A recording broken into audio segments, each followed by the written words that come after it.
Hey guys, it's me again, Dan, and for today's video ay ituturo ko sa inyo kung paano masolusyonan yung issue ni GCash, yung hindi ka nakakapasok sa kanilang app, which is ipapa-turn off yung developer option. So without further ado, let's jump to the video in 3, 2, 1. So ayun, nandito na tayo sa ating screen recording at ang una nating gawin is pumunta tayo sa ating GCash app.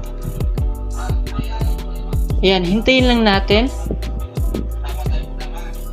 So as you can see, meron nakalagay na, hello, our system detected that the device you are using has settings that are not secure.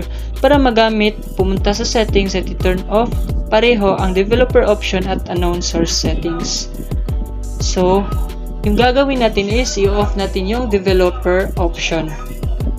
So para to off the developer option, sundin nyo lamang ito. Pumunta tayo sa settings ng ating phone. Yan, click natin. Tapos, hanapin natin yung system.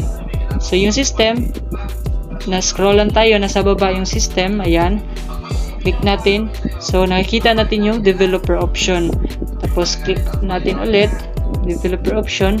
Yan, naka-on yung developer option. So, i-off lang natin yan. Ayan, na-off ko na. Tapos, balikan natin yung GCash. Tignan natin kung makakapag-login na ba ulit tayo. So, ayan.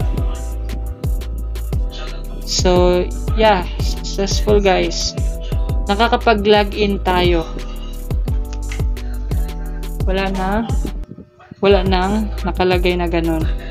So, ganun lang po kadali yung tutorial video. So, salamat po sa panonood at sana po ay mag-subscribe kayo at i-click ang notification bell para bongga na.